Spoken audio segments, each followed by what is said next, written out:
эми социалдык тармактарда жазышып атат экен. Коррупционерлер менен учурашып атат деп.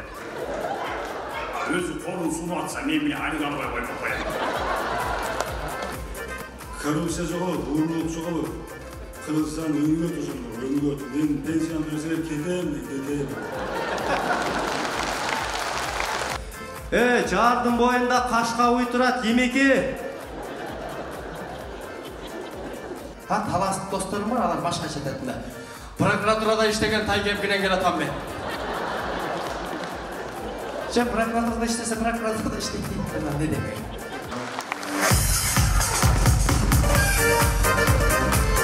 Рахмат. Негизи Токтогул районунун Толук деген айылында, бир эле айылда көп таланттар чыккан. Абдулдай Макулов, Майрамбек Осмонов, Болсунбек Стакеев, Алтынбек Ажалиев, Талас Кашкариев, мен. Айылыңар кандай айыл, айылыңарда кызыктуу окуялар көп болобу дейт. Мен бир айылдагы эки врачтын окуясын айтып берейин. Бири мал доктор, бири главврач, Кадырбек Алтынбектики. Анан экөө баягы конокто отурган экен, айылга бирөө конок келип, бутун кокустатып алыптыр. Анан Кадырбек алып кетели деп келишип, бирөө бутун ортуп алды, көрүп коесузбу десе, ал баягы конокто отуруп зериккен экен. Алтынбек тур, бар сен бар көрүп кой дептир. Мен кандай болуп калат, мен мал доктор болсом боло эле. Мал менен адам окшош деп көр. Анан көрүш керек. Барып көргөндө врачтар өзү сурабайт го, сурабай кармалай берет. Кандай акча. Келип туруп тигежен бутун кармаганда, ай десе, тагей.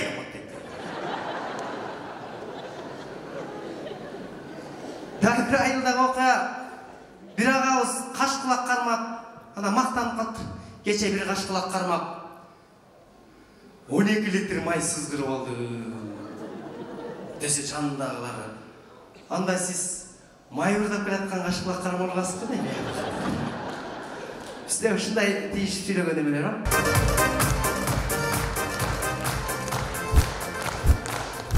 Залдын светин күйүзүп койгула. Биз көрүп сүйлөшпөсөк сүйлөй албайбыз, эч ким жок окшойт деп. Көп караң көрсөң эле сүйүнө бересиң. Себеби кайсы жерде көп киши болсо ошол жерде көбүрөөк береке болот деп коет экен. Ошон үчүн берекелүү болуп жүргөнгө Кудай жеткирсин. Кандайсыздар апалар, жакшы отурасыздарбы? Маанайыңыздар жакшыбы? Сон. Азыр көчөдө аял заты пикетке чыгып эле, өзүнөн өзү чачын кыркып эле. Биздин укугубуз корголуп атат, кордолуп атат. Эркектер бизге зөөкүрдөй мамиле жасап атат. Деп эле кыйкырып атышат. Ошону качандык деңгээлде чындыгы бар бир сурап алайын атам сиздерден. Аябай кыйналып атасыздарбы? Аябай зөөкүр кылып атат эркектер. Между прочим, аялынан токмок жеп аткан эркектер бар о. Көрүп атасыңарбы интернетте, Фейсбукта? Пүлүндүс менен башка жеген байкени. Өзү түшүнбөй калдым, эмне аракет болуп кетти. Минтип отура берсек, эркектер барып жолуп салынып калбасак болбойбу? Биз деле чыгалы дейбиз, силерге окшоп, мондай укугубуз бир уят а? Төрөбөйбүз дейт, айланайын, тим эле укмуш тере коюшкан. Мурдакы апаларга салыштырмалуу, азыркы жеңелер силерди башыта төрөгөн жок деп койсо деле болот. 2-3, алар 15 чейин урган экен, Еще условия жок кезде. Азыркыдай условия болуп, ошол убактагы апалар болгондо, бир жагы 25-30га чейин бармак окшойт деп ойлоп атам да менчи. Батырак эле көбөйүп кетмекпиз депчи. Ар нерсенин эки жагы болот экен, бир жакшы жагы, бир жаман жагы дегенде. Азыр аял затына деле жалып кылып берет. Аялдардын баары тил өспөк деле сүйлөйт дейт эмми. Сүйлөйт да айлана, бала чака багам деп эле баардыгы аялдарыбыз базарда жүрсө. Базардагы аял дудук болмок. Базарда только сүйлөйт деп турабы? Аекте сүйлөйт, ар кандай үндөрдү угат, ош базарда соода кылып атат, ошондон ары бери өтөт, радиоүлдөрдө мээсин оорутат бир сыйра. Таласка мал бакканга үй бүлөлүү киши керек деп аяктан кыйкырат. Аземген угуп нерв болот. Анан кийин үйгө келатканда, базарда иштеген жеңелер, базарда соодасы жакшы болуп калса, үйгө аябай жакшы настроение менен келишет. Пакеттерди алып, колбасаны, еттерді алып, соның болып келіп үйге келіп, келе, дастархан жайып қалады.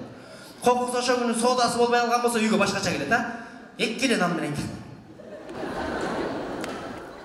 Кәтішке телевизор тіктеп жатыр ме, чай қоймай? Аны тегі, әкеміздері тұрады. Бүгін сода болмапты, мен іштерді тамақ жасап өлем, тұмақташу мен жашау. Тамыз бұндай мешті тұрады, бұндай қарасаңшы. Анан эле аялдардын окуу төбөлөнүп кетти, кор болуп кетти деселе жүрөгүм чыккан. Буларга эмне болду? Ушунчалык кор болуп атчабы депчи. Ал эми интернет аймактар, интернетти өзүбүз көрүп жүрөбүз. Facebook деген нерсе бул тиги Майрамбек Осмонов агабыз точно эле айтты, бул пейли бузуу экен.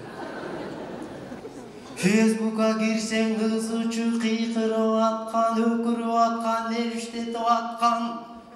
Biz acıoğulları менен мындай классташтарды эле сүйлөшүп калдык, байкадыңыздарбы? Урматсый жоголуп кетти бизде мында. Баланча, карап койбойсуңбу деп эле монтип эле бакылып жатат. Биз ойлойбуз да ушу кыйкырганда эле бардык маселе чечилип калат окшойт депчи. Себеби интернетке кирсең мындай интернетте могул эмеде WhatsApp, Facebook, ар мамлекетке кире берип биз унутчак болуп калдык, байкадыңыздарбы мындай? Bir қарасаң эле камаш керек деп эле кыйкырып эле ошол пост жазып жүргөн болот. Камап койсо эле кайра эле ошол пост жазып аткан болот. Чыгарыш керек.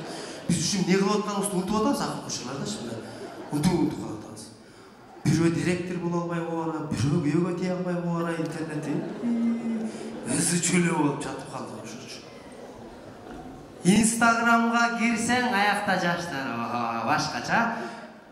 Шак эле алып туруп эле. Мынакей байказанга чоң рахмат, козу кили бербери бириптери, мына. Суши берген экен, мына. Самса келтирип, мына. Алар жеген ичкенине ыраазы кадимкидей, мындай ыраазычылык билдирип, анан чото көбүрөөк жеп алып атышабы билбейм, анан аш кыла албай калды эле, анан артынан эле дары реклама кылып берип атат мындай. Мына кара сире майын алып ичип койсоңуздар жакшы болот. Миң түлкү нууруга дары дейт дегенчи. Ушундай эле бир баштаган. WhatsApp деген бара билесиздер. Мурда WhatsApp'та мындай один мындай бири-бирден эле сүйлөшчү эле, азыр групповой сүйлөшүп калды. Чын группа эле жайнап кетти. Туугандардын группасы. Анын ичинен бөлүнүп бир туугандардын группасы. Анан дагы бөлүнүп кыздардын группасы, балдардын группасы. Агылсындардын группасы, бажалардын группасы. Таксистердин группасы, маршруттардын группасы, чабандардын группасы койчу группа жайнап кетти. Райондоштордун группасы и айылдаштардын группасы. Группада баягыдай эле зерик калсаң эч ким жазбай койсо эле жөнөтө беришет да. Ой, тирүү жан барбы? деп кыйкырып эле. Ошону кайра угулуп отурат. Айылдаштардын группасында кирсең аякта сон, аякта эч мындай ушак менен иши жок. Жардын боюнда кашка уй турат, емеке. Кулунду бээ көргөн жоксуңарбы? Шаарга түз кеткен машина барбы? 4 киши бар деп жазып. Группалаш болуп кеттик ушундай, группалаш болуп, сонун болуп жашап атабыз айтам. Анан кыргыз ели ушунчалык керемет жерде жашайт экенбиз, бирок ушу керемет жерде дагы биз таң калбай калыппыз. Себеби колдо бар алтындын баркы жок деген точно окшойт. Мисалы, Дубайга барып эс алып атышат биздикилер. Дубайга барып, тиги кумду тартып, төөнү тартып, таштарды тартып, деп эле жинди болуп атышат. Биз деле интернеттен көрүп алып, деп эле класс басып атабыз. Ошол эле Дубайда жашап аткан арабтар келип, эч нерсеси жок эле жөн эле суусамырды көрүп эле деп алар. Эч нерсеси жок.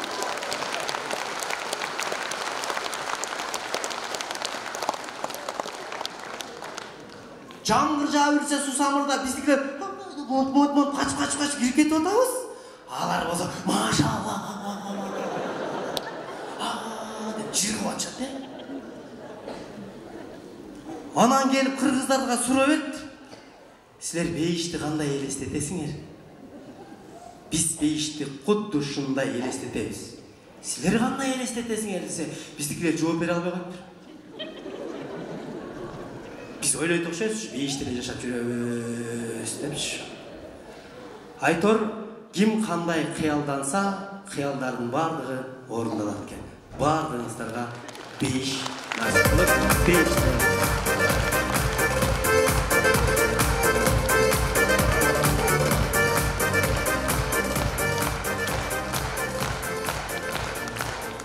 Чоң рахмат, кол чапкан конокторго чоң рахмат. Ушу чапкан колдоруңузга береке берсин. Дагы бир толуктун кулун чакырып коюп бүгүн таластарда эле мактанып атат ошо. Негизи кыргыз элинин баары эле мактанчак болот экен. Мактанат экенбиз да. Мына таластарга мактанса жарашат. Алардын шарты бар мактанганга. Дүйнөнү дүңгүрөткөн Манас эпосунда Манас атабыздын ордосу таласта болуп атса. Коркпой эл жер үчүн жүрөгүн окко тосуп койгон Чолпонбай атабыз таластан болуп атса. Бир Чыңгыз дүйнөнү кылыч менен басса, экинчи Чыңгыз дүйнөнү калем менен басып алды. Ал дагы таластан болуп атса. Анан таластар мактанбаганда ким мактанбаган, э? Таластар барсыңарбы? Таластыктар болгону дардагамай болушат. Кырып турушат. Депчи. Ошон үчүн улактан чемпиондукту бербей келе атышат. Кырып элетет отуруш.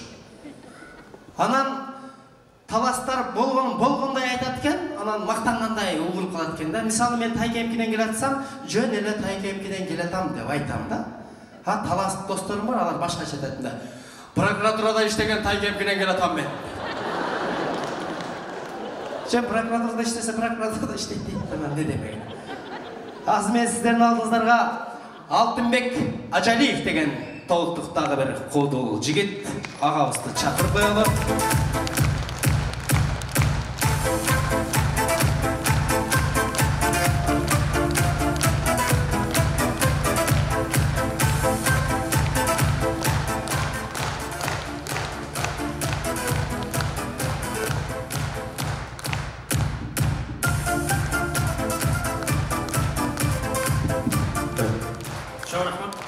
Тиги музыка эмес, много музыка жагат да.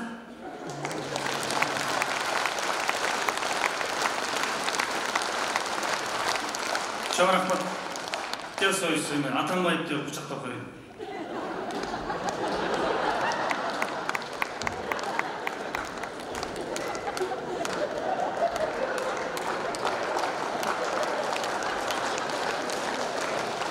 Качы саат сүйрөлүп алат да.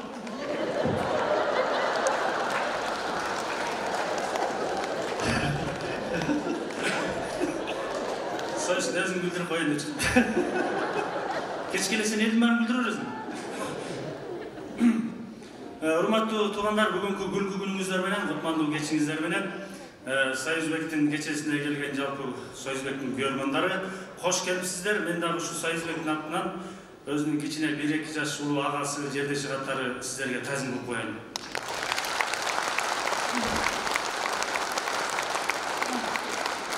Эми рахмат, Союзбектин өзү жөнүндө айтып атышат баарлар, бирок Союзбек кандай айылда туулуп өскөн?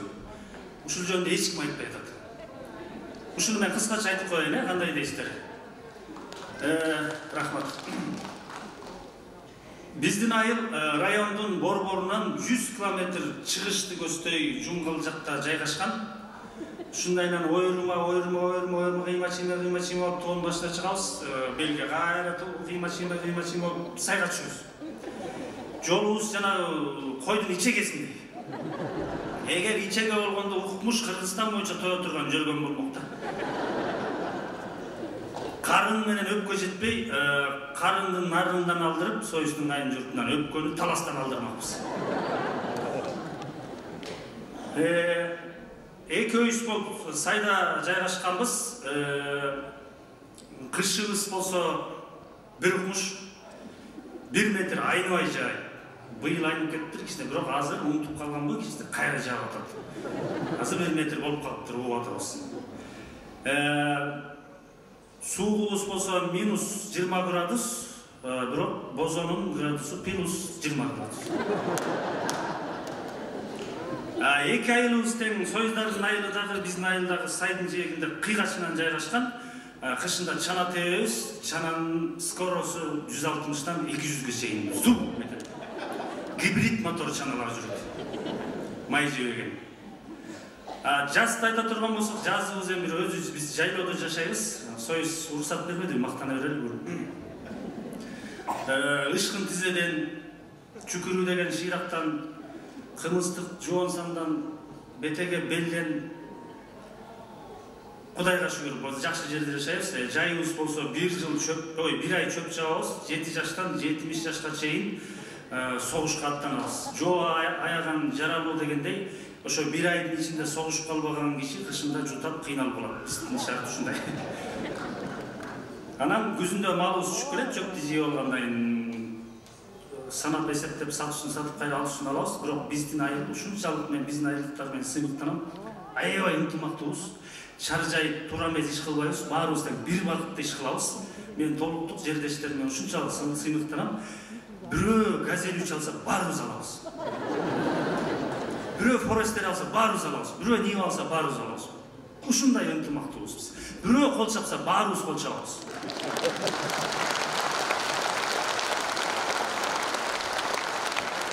Бирөө крышасын алдырса бардык алмаштырат, туура айтасыз. Азыр бияка чыгып келатсам, мен биринчи жолу мондай боюнуп атам да, мындай эле жүрүшүм да, мындай эле чыгырчу. Сүрөттөй болуп калсын дейт.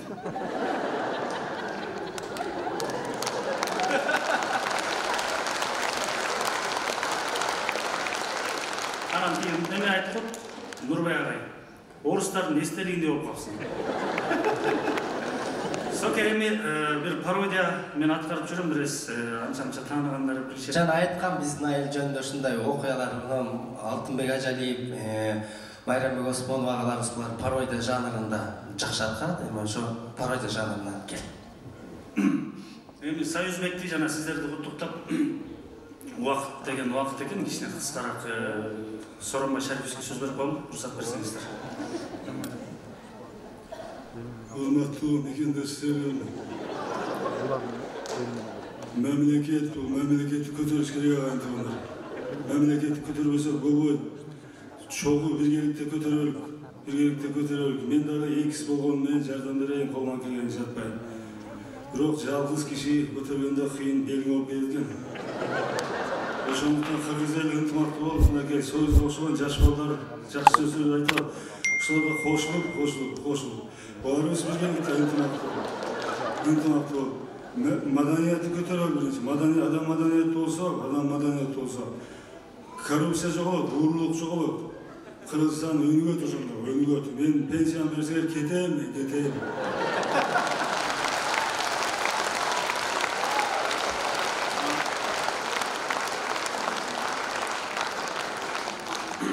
Уруксат берсеңиздер, сиздер эл 100% колдоп шайлаган жаңы президентибизге сөз берип коелу, кандай дейсиздер? Ырымдап.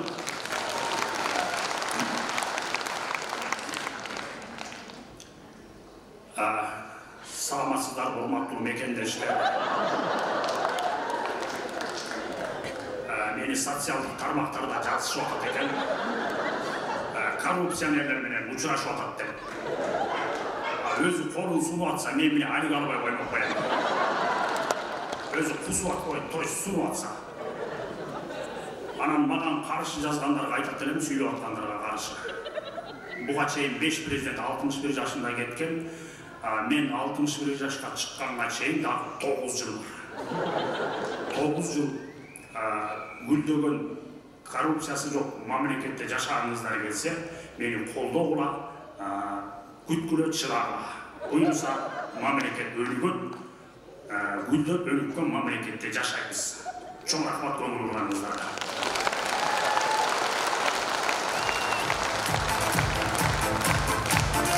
Алтынбек Ажалиев, рахмат.